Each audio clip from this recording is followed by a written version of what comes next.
There you have it.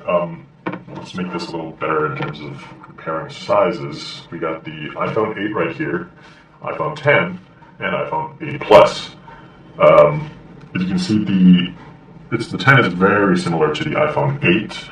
But the difference is that this is a 4.8-inch display, this is a 5.8-inch display, and this is a 5.5-inch display. So what's interesting is you're getting a much bigger screen for the iPhone 10 in a much smaller package that's only just a little bigger than the iPhone 8. So that's kind of nice, and it makes it really easy and nice to use.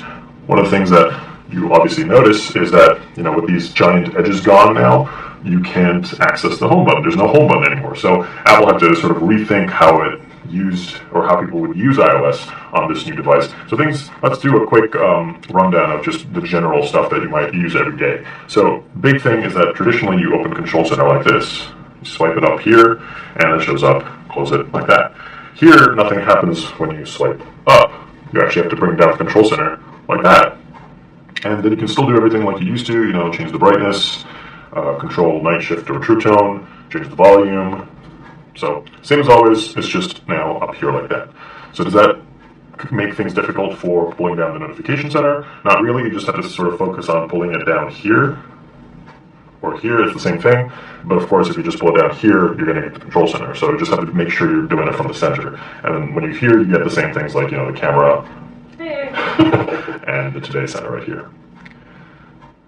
So that's that. Now, of course, one of the big things a lot of people used the home button for was to go home, obviously. So, for example, let's go to this Chrome app, and now we want to go back. You actually go back by swiping up. And you can see that by looking at this little black bar here. And it might be a little more visible in the Keep app, or the Notes app. So you see this black bar? That's something that appears on every single app on iOS now. So that's basically an indicator that you should go home. Tapping on it won't do anything, but you have to basically just swipe up, and it goes back to the app in place, or it just kind of disappears from view. So if you want to do multitasking, this just came up like a second ago, but if I want to jump into my most recent app, you kind of just press and hold, and then you can see all your traditional apps here, and you can swipe through. Now, nothing happens if you swipe them away. I mean, it goes away, but you can't, delete your apps, but there is a way to do it. Press and hold, and then you can swipe away or just tap on this marker thing. But that's to the general layout of everything. Screenshots can, of course, be a little confusing now, but you're basically just doing power button and volume up button, just a quick tap, and it'll bring it up here so you can mark it up as well. And I think turning it off is either the power button, volume down or up, press and hold, and that'll also bring up emergency SOS, medical ID. And finally, Siri is now press and hold the power button. Thanks, Siri. And if you double tap the power button, you also get access to Apple Pay.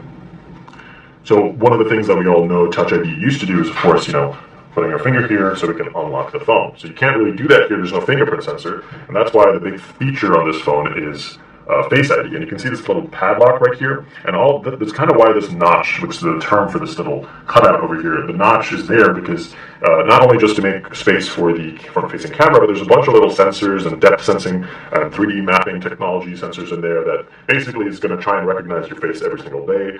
It should be working fine despite if you add makeup or if you maybe slowly grow some more facial hair. Drastic changes might not work well. So, for example, if I had a full beard and then if I shaved it all off the next day, it might not recognize me, and I might have to redo it so that it does. But basically, it's pretty simple. Just say for example, phone is here.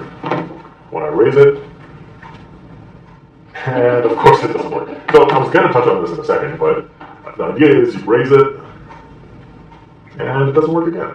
So my issue with Face ID is that it doesn't work half the time.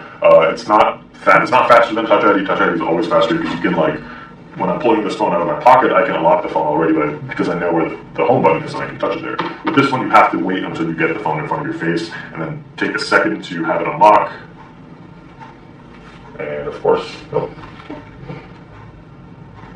Okay. Of course, if that doesn't work, you're always reverting back to the passcode, and of course, if you don't like Face ID, you can also turn it off. But that kind of defeats the big purpose of it worked just now, of course, off camera. All right, let's try that again. So, again, we're raising it up, and you can see that padlock just unlocked. So the problem is you also still have to swipe it up. I would prefer if it sort of instantly took you to the home screen right after, recognizing your face, but there's that extra step. I don't know why, but let's try it again. There you go. Unlocked. So that's the idea. That's the future of what the iPhone is going to be. I don't think we're going to see Touch ID on another iPhone again, unless it's maybe like under the glass or something like that. But I think Face ID is what Apple's going to be going forward with. I just hope it gets better and faster over time, because right now it's a little slow and a little unreliable. And surprisingly, though, it does work. Well, surprisingly, it worked well at night. I was using it when I was in bed. Like, it was a pitch black dark room, and it was still able to recognize my face. But again, 50% of the time, like, there were some times where it didn't recognize me at all, and that can be annoying. That can be frustrating, because then you have to revert to the passcode, which isn't a big deal, but that can be annoying. It's 2017. Do we really have to type passcodes in? I don't think so. So that's a quick rundown of the iPhone 10. This is a $1,000 phone, so it's super expensive. You're paying more money basically for this design, the fact that you're getting a bigger screen. It's an OLED screen, so the screen is actually a lot nicer, more vibrant, and it gets pretty bright. I was able to read it in like daylight pretty well. Colorful, very sharp and crisp. Higher resolution display than these other two over here. But everything else internally is generally the same. The cameras are a little different on the rear. Of course, the rear camera is the same as the iPhone 8 Plus, except the the telephoto lens has a slightly wider aperture, and there's also dual optical image stabilization on both of them, so you're getting potentially better low light shots that we just love to test to see if that actually is true. But the other big feature is in the camera.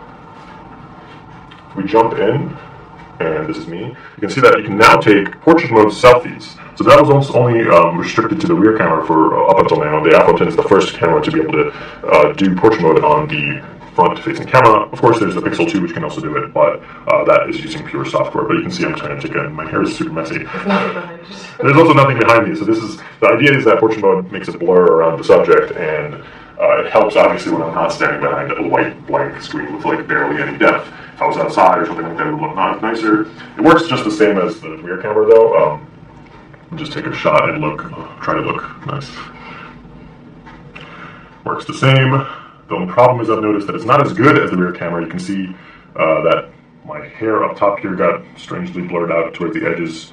But generally, I think it just does the job pretty well, and people are probably going to like that a lot.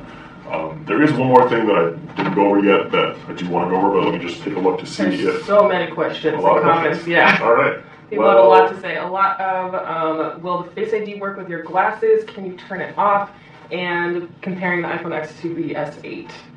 Okay, so all right, let's start with Face ID. Yes, you can turn it off if you don't like it. But then again, you're using a passcode, which for some people might not be a big deal. For some, it might be annoying. But yes, I've been wearing glasses, and I did take off my glasses, so maybe let's try that now, actually, since it's trained to my glasses. Yep, it unlocked. So it works without my glasses, and Apple, again, knows that a lot of people do change their appearance, like especially women with makeup, or say you change your hairstyle, your color. Again, they did say drastic changes. You might have to go back into the Face ID settings and like refresh the image that it has of you so that it makes sure it knows you. But for everyday changes, it's also taking a picture of you every day, so that it's basically improving over time, and it gets to know you a little more. And they said that I think it's 1 in a million chance of someone being able to actually use your phone and get into it. The Touch ID, I think, was much smaller. I think it was like 1 in 50,000. So your odds of someone breaking into this phone is a lot harder. Although they did say if you have a twin, maybe an evil twin that wants to get into your phone, that might actually work, because they obviously share a lot of genetically similar traits with you. But sorry, what was the other question? Basically comparing the X and all of its features to the S8. Okay, so the S8, I think performance-wise, you might see an edge here on the iPhone 10. It has a much better processor, and just generally, Apple's processors are better than Qualcomm's processors, almost in every benchmark test. But at the end of the day, you're probably not going to see much of a difference in terms of performance. They're both pretty fast phones. Camera, you might enjoy the iPhone 10 probably more, and it probably is a better camera, mostly because there's just more features also you can do, like portrait mode. For example, the S8 doesn't have anything like that. Well, it has selective focus, but it's not really true portrait mode. For that, you might want to look at the Note 8, which technically matches the iPhone 10 specs a little more. But I think the S8 is still a great phone, especially now you can buy it for less than $600. Obviously, not everyone wants to spend $1,000 on the phone, but of course, if you're an Android person, if you're an iOS person, that's very much more of a big deal for most people than switching between the phone itself. So if you can manage Android or if you can manage iOS, it's really a toss-up of which one you kind of want. Specs-wise, though, they are pretty similar. the performance and what you'll find internally. Of course, SA probably has more features like micro SD card if you want storage, and I'm rambling on, so I will bring that question to a close. I'm trying to refresh, but I'm not seeing any more questions, but... Okay, then I'll load them for you. Oh, there we go, something that came up. Alright, let's see. Can't wait for my iPhone 10 to come. Nice. Yeah, so this phone costs $1,000 and is actually going to be available on Friday, but the problem is that a lot of people who pre-ordered are going to be getting it on Friday, but there's a lot of people that have already like 4 to 5 week delays on their phones, so they might not get it until November or late November or early December. So if you're trying to order it now, you might have to wait till 2018. We don't know yet. You might you might get lucky if you go to an actual store. So chances are low that you'll be able to easily snag one on Friday, but just know that there's probably going to be insane lines on Thursday night at every Apple store.